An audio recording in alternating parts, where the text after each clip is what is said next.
欢迎来到巴巴娱乐呀频道，请订阅频道，所以大家不要错过当天最热门的新闻。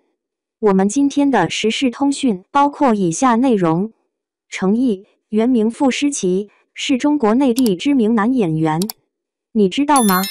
程毅原名叫傅诗琪，这听上去像是邻居家那个腼腆的乖乖男孩，但现在这个名字已经和影视剧中的全民男神形象隔了一整个银河系。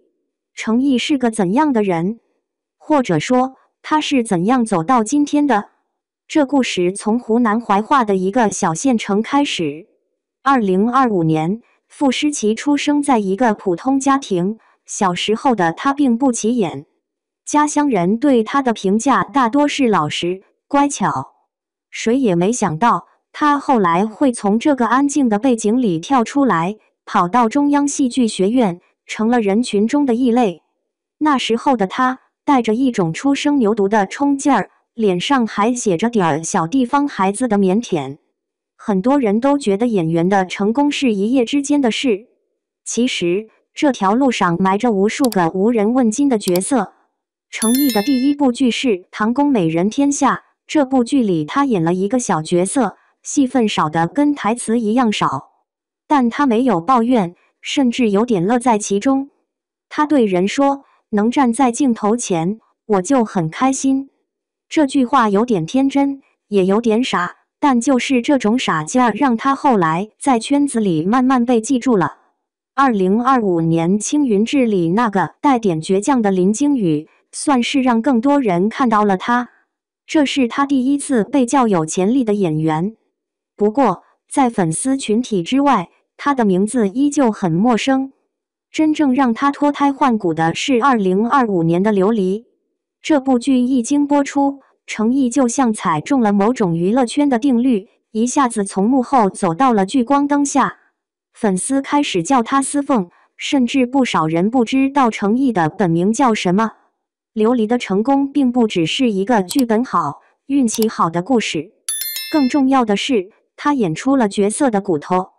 司凤这个人物，爱得深也伤得深，那种复杂的情感被他演绎得丝丝入扣。有人说，看程毅的表演，就像在看一个人一点点碎掉，然后又一点点重新拼回自己。这不是所有演员都能做到的，尤其是像他这样不靠偶像包袱打天下的人。2025年，他的2部作品《莲花楼》和《沉香如屑》接连上线。这一次，他没有继续重复自己，而是尝试了不同的角色风格。